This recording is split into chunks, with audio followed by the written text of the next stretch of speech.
마태복음 20장 20절부터 28절 성경 본문을 통해 관계가 생명이다 라는 제목으로 하나님의 말씀을 증거하겠습니다.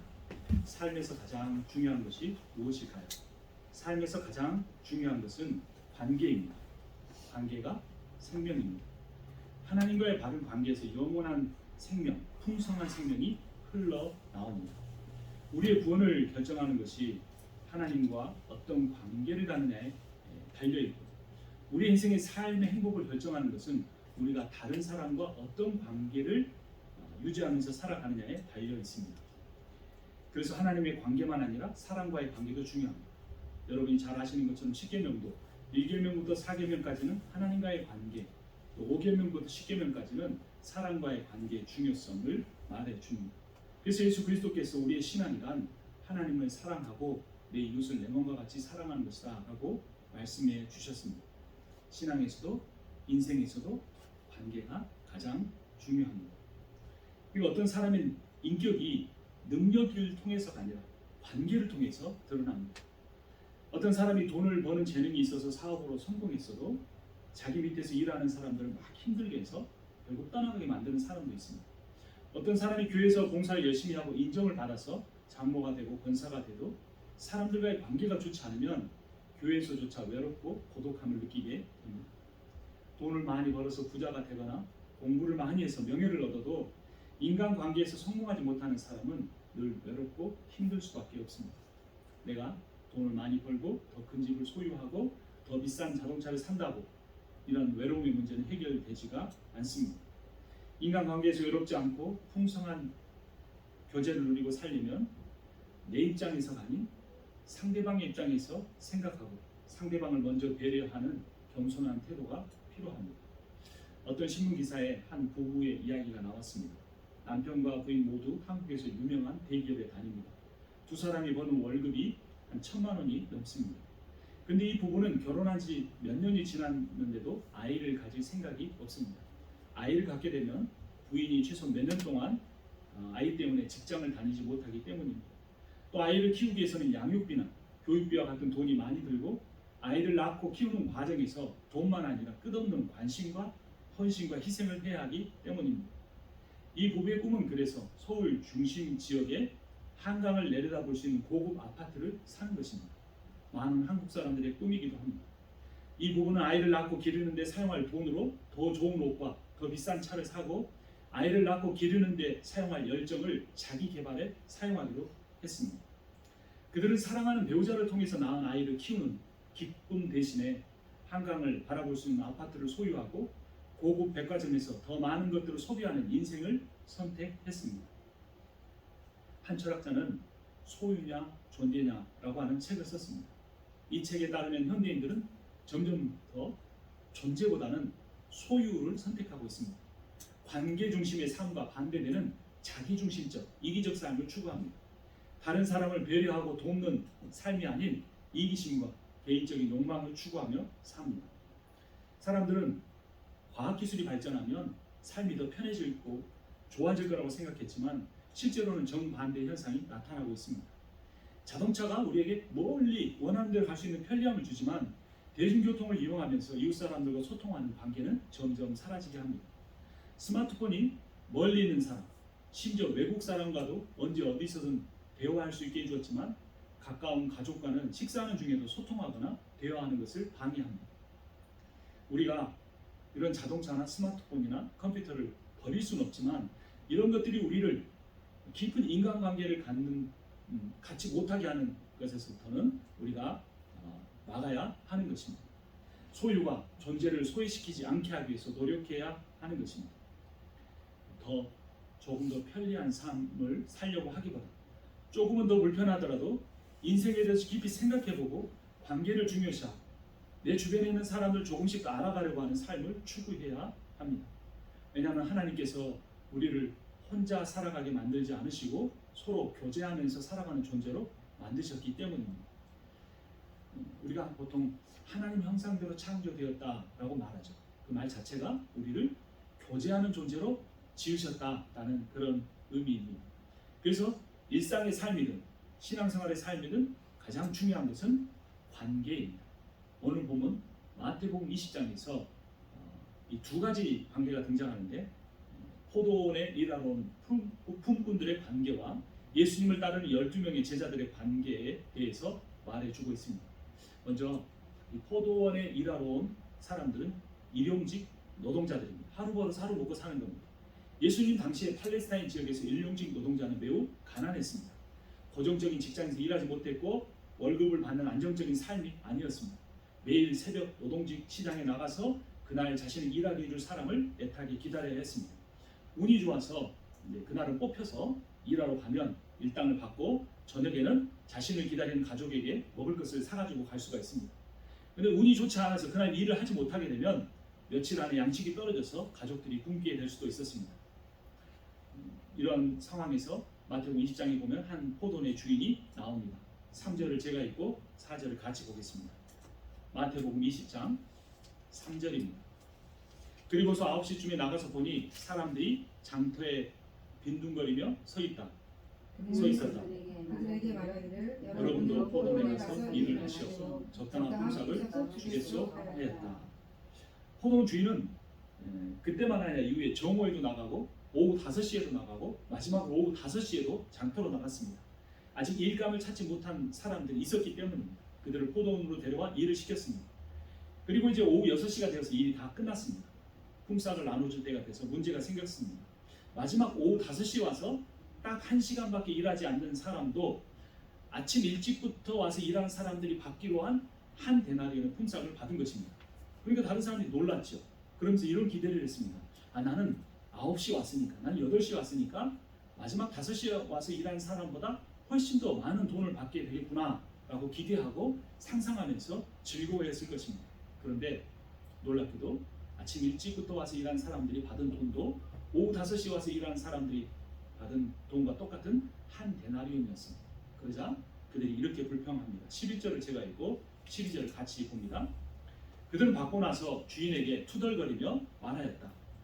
마지막에 온 이 사람들은 1시간밖에 일하지 않았는데도 찌는 더위 속에서 온종일 수고한 우리들과 똑같이 대우하였습니다. 여러분은 이 주인에 대해서 어떻게 생각하십니까? 만약 내가 아침 일찍부터 와서 일한 사람의 입장이라면 어떤 태도를 보이겠습니까? 아침 일찍 와서 일하고 일한 만큼 품삯을 더 많이 받아야 한다는 그들의 말은 논리적으로 보면 일리가 있습니다. 하지만 주인은 잘못한 것이 단 하나도 없습니다. 왜냐하면 지금 불평을 하는 그 사람들, 아침 8시나 9시부터 와서 일한 사람도 일하러 올 때 하루 품삯으로 한 데나리온을 주겠다고 약속했고 주인은 그 약속을 어기지 않고 잘 지켰기 때문입니다. 2절 말씀 같이 읽어봅니다. 그는 품삯을 하루에 한 데나리온으로 일꾼들과 합의하고 그들을 자기 포도원으로 보냈다. 하루 일하고 한 데나리온 받은 것은 이미 합의한 내용이었습니다. 포도원 주인은 약속한 대로 한 데나리온의 품삯을 주었습니다. 아침 일찍 와서 일을 한 사람은 한 데나리온의 품삯을 받은 것에 대해서 그러니까 주인에게 불평한 것이 아니고 오히려 자기에게 일하게 불평할 것이 아니고 오히려 자기에게 일하게 해주고 약속한 대로 품삯을 준 주인의 배려에 대해서 감사해야 했습니다.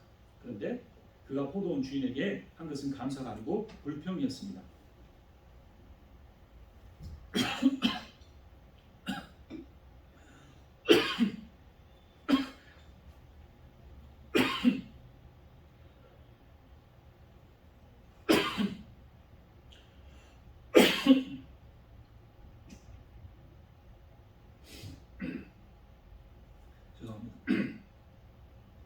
아침 일찍부터 하루 종일 일을 한 자신에게 그 약속한 만큼 품삯을 주었기 때문에 그가 그 주인에게 감사했어야 합니다.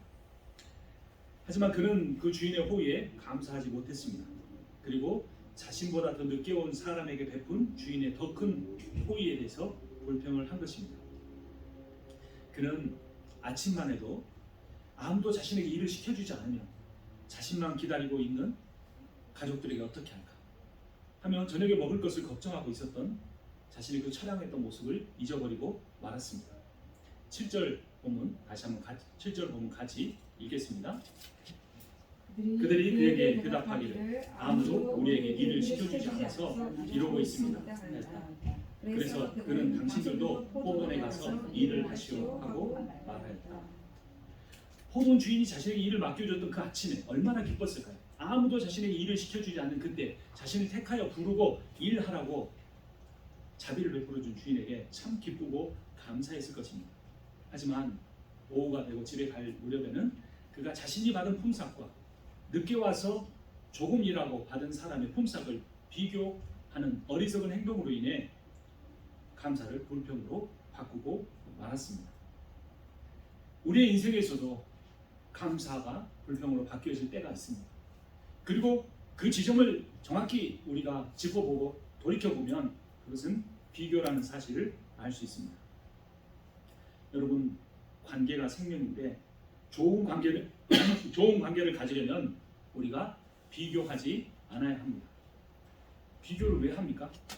우열을 가리기 위해서 합니다. 그래서 내가 누군가와 비교를 하고 내가 그 사람보다 좀 낫다 생각하면 교만해집니다. 그리고 내가 누군가 비교를 해서 내가 그보다 좀 더 못하다 하면 열등감에 빠지게 됩니다. 여러분, 좋은 관계를 누리려면 내 인생에서 어떠한 일과도 어떠한 사람과도 비교하지 않아야 합니다. 우리의 삶은 모두 다 다를 수밖에 없습니다. 우리가 한 가지 명심해야 할 일이 있습니다. 하나님이 나에게 주신 인생이 가장 좋은 것이라는 겁니다. 그런데 그것에 대해서 왜 우리가 감사할 수 없습니까? 그것은 내 인생이 하나님이 적합한 인생을 주시지 않기 때문이 아니고 하나님 나를 사랑하시지 않기 때문이 아니고 내가 비교하기 때문입니다.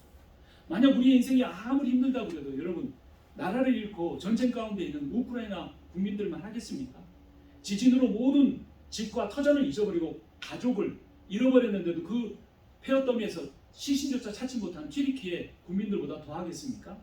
그들을 생각해보면 내 삶이 낫다고 생각하는데 내 주변에 있는 사람들과 나를 비교해 볼 때는 왜 나에게만 고난이 있고 왜 나에게만 아픔이 있고 내 가족에게만 문제가 있을까라고 생각하게 되는 것입니다. 그럼 우리 인생에서 나올 수 있는 불평을 감사로 바꾸려고 하면 우리의 관계가 먼저 하나님에 대해서 집중해야 합니다. 그리고 내 인생을 이렇게 이끌어 오신 그 하나님의 뜻을 내가 다 헤아릴 수는 없지만 내가 다 헤아릴 수 없기 때문에 신비로운 그 하나님을, 그 하나님의 주권을 내가 경외하고 인정해 드려야 하는 것입니다. 우리의 삶은 모두 다 다를 수밖에 없는 것입니다. 그리고 그 지혜로운 하나님께서 내 인생에 가장 필요한 때 필요한 권한도 주시고 필요한 회복도 주시고 필요한 믿음도 주시고 오늘 이 자리까지 이끌어 주신 것입니다. 그렇게 하나님을 신뢰하고 내 생각과 내 경험보다 하나님의 지혜와 하나님의 신실하심을 더 깊이 신뢰하는 것이 믿음이고 그러한 믿음, 반석과 같은 믿음을 갖는 것이 하나님과 좋은 관계를 갖는 것입니다. 여러분, 이스라엘에서 가장 어두웠던 시대는 사사시대였습니다. 근데 그 어두웠던 시대를 빛의 시대로 바꾼 사람은 다윗이었는데 그 다윗을 왕으로 세운 사람이 사무엘이라는 사람이었습니다. 근데 사무엘이 어떻게 태어나게 됐습니까? 한나라는 여인이 자신의 인생에서 감당할 수 없는 고통을 통해서 사무엘을 하나님 앞에 낳고 바치게 되었습니다. 한나는 분인나보다 훨씬 더 좋은 믿음을 가졌습니다. 하지만 분인나가 낳는 아들을 한나는 낳지 못했습니다. 하지만 한나는 자신을 분인나와 비교하지 않았습니다. 하나님, 내가 분인나보다 못한 것이 무엇이 있습니까? 믿음이 부족합니까? 다른 어떤 것이 부족합니까? 나를 분인나보다 낫게 해준다면 내 모든 것을 드리겠습니다 라고 말하지 않았습니다. 그가 하나님 앞에 나아가 하는 그 기도에 분인나는 없었고 오직 자신과 하나님만 있었습니다. 삶이 너무 힘들어 기도하는 자신의 모습이 영성이 없는 엘리 제사장이 보기에도 대낮부터 술 취해 주정하는 여인처럼 보일 정도로 한나의 인생은 고통스럽고 아팠습니다. 하지만 그녀의 기도에서 한나는 분인나 이야기는 꺼내지도 않았습니다. 다른 어떤 사람도 겪지 않는 그 고난을 겪는 한나는 그 인생, 그 고통이 지속되는 그 삶을 왜 하나님이 나에게 아이를 낳는 기쁨으로 바꿔주지 않는가? 그것을 하나님께 묻고 매달리고 결론으로 하나님의 선하신 뜻을 그가 받아들이고 하나님께 맡겼습니다. 그때 하나님은 한나에게 말씀하셨습니다. 한나야, 너는 한 여인으로서 아들을 낳지 못하는 것이 너에게 그렇게 수치스러웠나? 그런데 나는 온 천지 만물을 말씀 한마디로 지은 창조주 하나님임에도 불구하고 나를 향하여 자신의 전 존재를 드리는 사람이 내가 택한 백성 이스라엘 가운데 단 한 명도 없는, 단 한 명의 신실한 사람도 낳지 못하는 불임의 하나님이다 라고 말씀하셨습니다. 하나님께서 한나를 택하시고 그녀에게 성경 본문이 묘사하는 것처럼 2번씩이나 한나의 태를 막으셨다는 표현처럼 한나의 태를 막고 그녀에게 고통을 주신 이유는 하나님이 세상 어느 누구와도 하나님의 그 고통을 나눌 수가 없었지만 한나와는 나누기를 원하셨던 것입니다. 여러분, 왜 나보다 덜 똑똑한 사람도 부자로 사는데 나는 가난해야 합니까? 왜 나보다 더 자기 관리를 안 하고 사는 사람인데도 건강한데 나는 하나님 앞에 신실하게 살려고 하고 노력했는데도 불구하고 질병과 연약한 몸으로 인해 고통을 받아야만 합니까? 우리는 하나님 앞에 수없는 질문을 합니다. 때로는 무릎을 꿇고 기도합니다. 근데 하나님은 쉽게 답을 주시지 않으십니다. 하나님은 말씀이 없으십니다. 어떤 현상으로도 직접적인 말씀으로도 우리에게 답을 해주시지 않으십니다. 그런데 내 삶의 구체적인 고난의 문제에 대해서 하나님이 답을 주시지 않지만 하나님이 그것과 상관없이 우리에게 계속 성경에서 우리에게 강조하시는 것이 있습니다. 하나님은 선하시다는 것, 하나님은 신실하시다는 것, 하나님은 사랑이시다는 것. 중요한 것은 우리가 고난 가운데 내 힘으로 헤어날 수 없는 삶의 문제 가운데서 이 성경의 선포를 믿음으로 받아들일 것인가, 아니면 그래서 머리에만 두고 마음으로는 하나님을 그렇지 못한 분으로, 찾으라는 분으로, 사랑이 없는 분으로, 선하지 못하신 분으로 생각하며 살아갈 것인가, 우리는 그 태도를 결정해야 합니다. 지금 내 인생을 계속해서 따라다니는 그 고난을 보지 말고 내 앞에 펼쳐져 있는 암담한 미래를 염려하며 바라보지 말고 어떠한 고난을 통해서라도 나를 반드시 단련시키시고 나를 그 고난 가운데 일으켜 세우시며 귀하게 사용하실 하나님을 끝까지 신뢰하십시오. 이 세상에 아무리 고난이 많고 내가 해결할 수 없는 문제가 많고 두렵고 외롭고 고독하다고 할지라도 하나님 나라의 관점에서 보면, 예수 그리스도의 복음의 관점에서 보면 이 세상은 덧없는 것이고 우리는 나그네로서 잠깐 살다 가는 것뿐입니다. 중요한 것은 그 고난의 현장, 그 삶 속에서 우리가 신실하신 하나님을 어떤 얼마나 깊은 관계를 가지고 살아가느냐 하는 것입니다. 우리가 서로 다른 것은 부자고 가난하고 몸이 약하고 건강하고 삶에 고난이 있고 없는 것은 우열의 문제가 아니고 다양성의 문제입니다. 다양한 사람이 모일수록 관계는 더 풍성해집니다. 우리가 능력과 자질과 특성이 다르다고 해서 어떤 사람의 삶은 더 못한 것이라고 차별해서는 안 됩니다. 예수 그리스도는 그렇지 않다고 분명하게 우리에게 말씀하셨습니다. 왜냐하면 우리의 인생 자체가 하나님의 선물이기 때문에 그렇습니다. 우리의 구원이 선물이라는 걸 믿지만 여러분의 인생이 선물이라는 것을 믿습니까? 내게 주어진 단 한 번뿐의 인생을 내가 하나님이 주신 은혜의 선물로 받아들이고 사는 사람은 어떤 고난 가운데서도 그 인생을 값지게 의미 있게 살아낼 수가 있고, 오히려 그 어려운 가운데서 사람들에게 예수 그리스도의 복음을 증거하며 살아갈 때 사람들이 부유하고 건강하고 잘되고 똑똑한 사람이 하는 그 전도보다 더 그것을 의미 있게 받아들이고 그들을 하나님의 나라로 초청할 수가 있는 것입니다. 비교와 경쟁의 끝은 결국 불평입니다. 불신입니다. 일한 만큼 차별적으로 돈을 받아야 한다는 그 포도원 품꾼들의 그 생각은 자신을 포도원 안으로 오게 해서 일하게 준 그 주인의 은혜에 대한 배신입니다. 논리적인 생각은 세속적일 수밖에 없는 것입니다. 여러분, 만약 하나님이 우리를 논리적으로 대하셨다면 여기서 설교하고 있는 저부터가 당장 심판을 받아야 마땅합니다.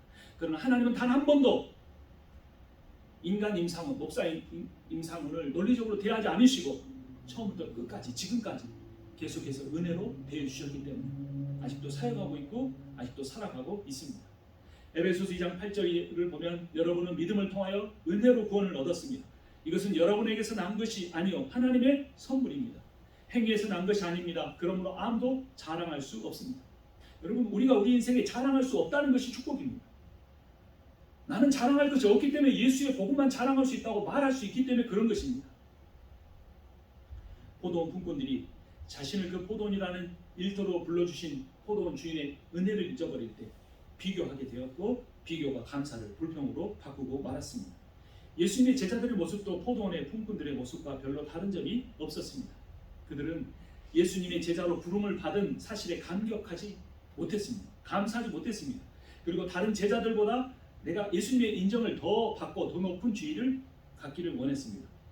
12명의 제자들 중에 야고보와 요한이 있는데요. 아들들의 어머니가 살로메인데 이 살로메가 예수님의 어머니 마리아와 친자매지간이었습니다. 그래서 어느 날 살로메가 자신의 조카인 예수님을 찾아왔습니다. 20절을 제가 읽고 21절을 같이 읽겠습니다. 그때 세베대의 아들들의 어머니가 아들들과 함께 예수께 다가와서 절하며 무엇인가를 청하였다. 예수께서 그 여자에게 물으셨다. 무엇을 원하십니까? 여자가 대답하였다.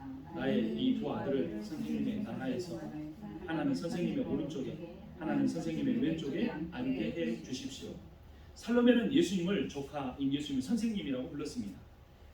그리고 하나님의 나라를 선생님의 나라라고 불렀습니다. 친이모로서 조카에게 선생님이라고 부른 것은 최대한의 존칭이었습니다. 하지만 그녀는 예수님이 하나님이 아들이라는 사실을 몰랐고 인정하지 않았습니다.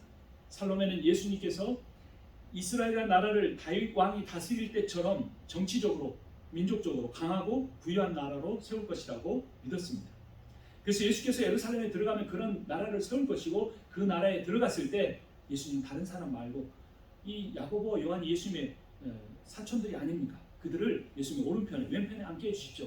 그 나라에서 가장 강한 권력을 가진 사람으로 세워달라는 것이었습니다. 권력을 가지고 부귀와 영화를 누리며 살 수 있게 해달라고 부탁한 것입니다. 베드로는 가장 먼저 예수님의 부름을 받은 제자였습니다. 그래서 다른 제자들을 이끌어가는 대표성을 가지고 있었습니다. 가룟 유다는 다른 제자들보다 더 많이 배운 사람이어서 제자들 공동체에서 재정을 맡고 있었습니다. 하지만 살로메는 이러한 베드로나 가룟 유다보다 자신의 아들인 야고보와 요한이 예수님의 나라에서 더 큰 지위를 갖기를 원했던 것입니다. 이런 사실을 알게 된 다른 제자들이 이렇게 반응합니다. 24절 말씀 같이 읽습니다. 열 제자가 이 말을 듣고 그 두 형제에게 분개하였다. 제자들은 모두 자신이 다른 제자들보다 더 높은 자리에 오르기를 원했습니다. 하나님 나라를 위해서 예수님의 부름을 받은 제자들이 하나님의 원리가, 하나님 나라의 원리가 무엇인지를 잘 이해하지 못하고 있었던 것입니다. 세상 나라에서는 높은 지위를 가진 사람이 낮은 지위에 있는 사람을 지배하고 다스리고 군림하고 더 많은 걸 소유합니다. 그러나 하나님의 나라에서는 더 높은 지위를 갖는 사람이 더 낮은 지위에 있는 사람을 섬기고 사랑하고 그들을 위해서 희생해야 하는 나라인 것입니다.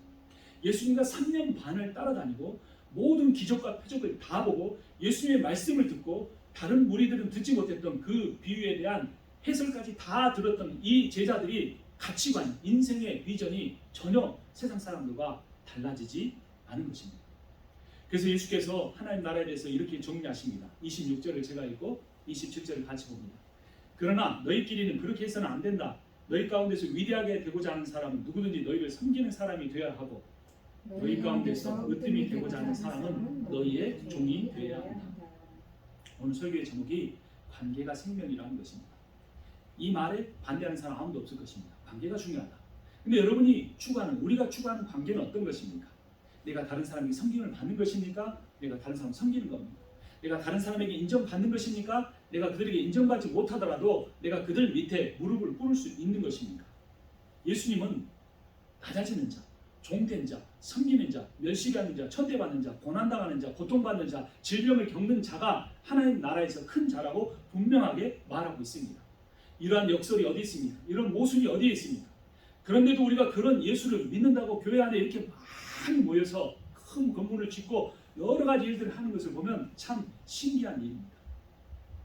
예수님이 십자가를 져야 하는 것이 제자의 삶인데 왕과 주인이 섬김을 받아야지 신하와 종이 섬김을 받는 나라라는 게 말이 됩니까? 그래서 하나님 나라와 세상 나라의 원리는 근본부터가 달라진 것입니다. 하나님께서 은혜로 베푸시는 구원의 복음은 능력에 따라 어마어마한 빈부격차를 만들어내는 자본주의와 너무나 다른 것입니다. 어떻게 해서든지 끝없는 탐욕을 축구하는 자본주의가 아닌 사랑과 섬김의 하나님 나라의 백성으로서 어떻게 우리가 살아갈 수 있을까요? 그것은 딱 한 가지뿐입니다. 나를 사랑하시고 나를 존귀하게 여기시고 나에게 사명을 주어서 하나님 나라의 일을 맡기시던 그 하나님과 사랑의 관계를 깊이 갖는 것입니다.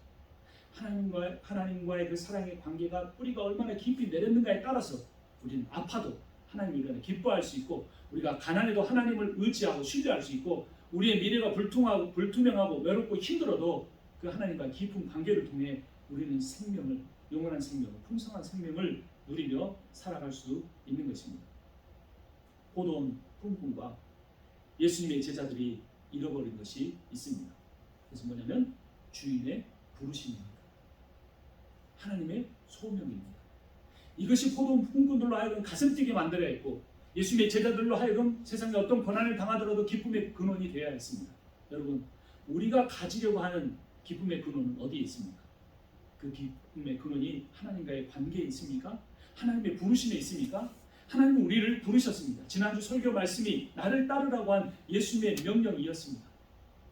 하나님 우리를 부르시고 우리를 사용하기 원하십니다. 세상에 큰 자가 아닌 작은 자로 우리를 불러서 사용하기를 원하십니다. 세상에 강한 자가 아닌 세상에 연약한 자인 우리를 불러서 사용하시려고 하는 것입니다. 예수님은 하나님의 아들이어서 전능하신 분이십니다. 예수님은 제자들이 없어도 혼자서도 얼마든지 하나님의 일을 하실 수 있습니다. 그런데 제자들은 많이 배우지 못했습니다. 사회적인 지위도 갖고 있지 않았습니다. 부자들도 아니었습니다. 그런데 예수님은 그들을 선택하셨습니다. 그들을 사랑하시되 끝까지 사랑하셨습니다. 예수님의 제자들은 그런 예수님의 뜻도 알지 못하고 경쟁하고 다퉜습니다. 비교하고 열등감을 갖거나 교만해졌습니다. 그러나 예수님은 끝까지 그들을 포기하지 않으시고 그들을 사랑하셨습니다. 그들은 예수님에게 충성 경쟁을 하고 맹세를 했지만 나중에 예수님이 붙잡히실 때 예수님을 버리고 다 도망가 버리셨습니다. 하지만 예수님은 그들을 원망하지 않으시고 탓하지도 않으시고 그들을 위해 십자가에 죽으셨습니다.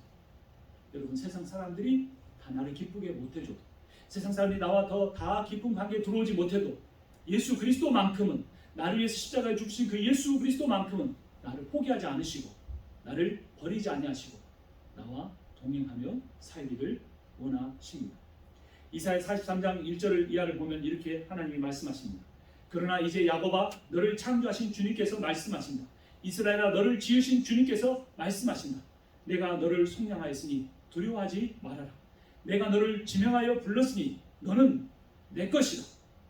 내가 물 가운데 건너갈 때도 내가 너와 함께하고 내가 강을 건널 때에도 물이 너를 침몰시키지 못할 것이다. 내가 불 속에 걸어가도 그을리지 않을 것이며 불꽃이 너를 태우지 못할 것이다. 나는 주 너의 하나님이다. 이스라엘의 거룩한 하나님이다. 너의 구원자이다. 두려워하지 마십시오. 하나님은 여러분을 포기하지 않으십니다. 놀라지 마십시오. 하나님은 여러분을 치유해 주실 것입니다. 일으켜 세워 주실 것입니다. 비교하지 마십시오. 여러분들은 언제나 하나님 앞에서 가장 존귀한 자로 서 있습니다. 우리들의 과거가 어떠했든 현재 나의 모습이 어떠하든 미래가 어떻게 펼쳐지든 하나님은 살아계십니다. 그 하나님은 신실하십니다. 그 하나님은 전능하십니다. 변화되어야 할 존재는 하나님이 아니시고 바로 우리 자신입니다. 사람들의 평판에 좌우되려고 하는 그 삶을 내려놓고 우리들의 존재 자체를 귀하게 여기시는 그 주님을 본받아 살아가야 할 것입니다.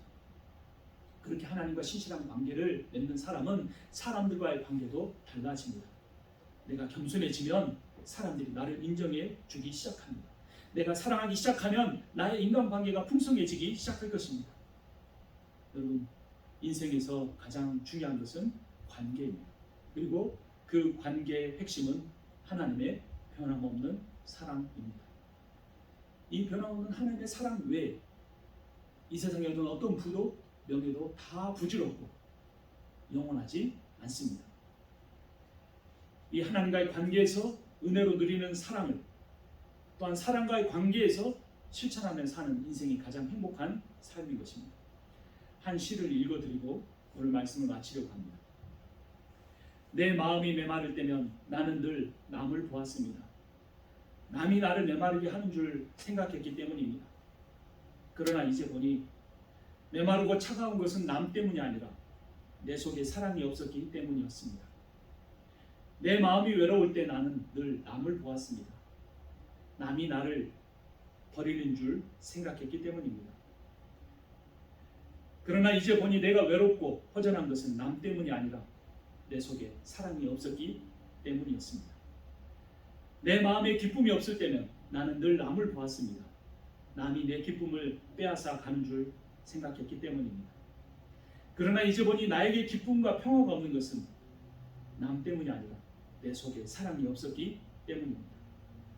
나에게 일어나는 모든 부정적인 일들이 남 때문이 아니라 내 안에, 내 마음에 주님이 나에게 베푸신 사랑이 없었기 때문이라는 것을 알게 된 오늘, 나는 내 마음에 주님이 나에게 베풀어 주신 사랑이라는 이름의 작은 씨앗 하나를 떨어뜨려 봅니다. 우리 함께 찬양하겠습니다.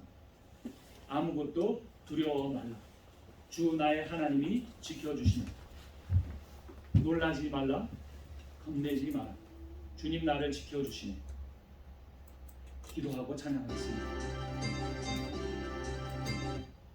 하나님 아버지, 은혜를 감사합니다.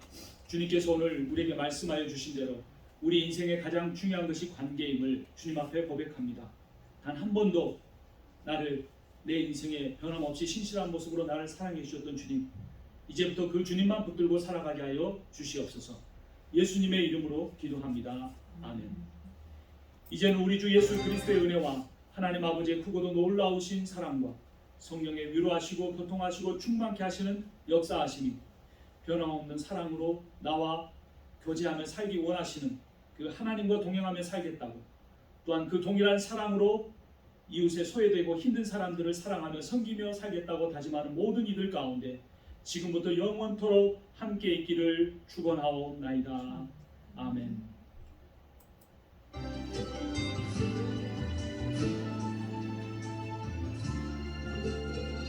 주님은 나의 산성, 나의 요새.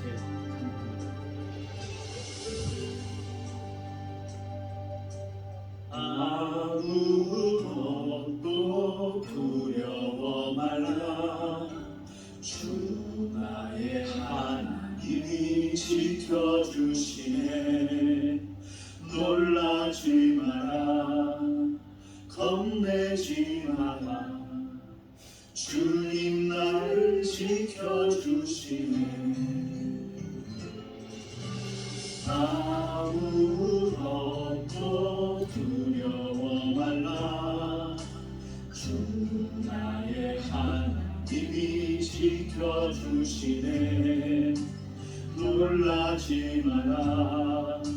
겁내지 마라. 주님 나를 지켜주시네. 내 맘이 힘에 더워 지칠지라도 주님 나를 지켜주시네. 세상의 험한 풍파 몰아칠 때도 주님 나를 지켜주시네.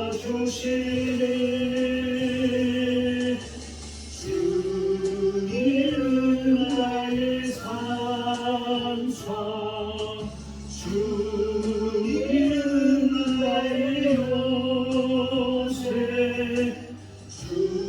주님은 나의 소망, 나의 힘이 되신 여호와.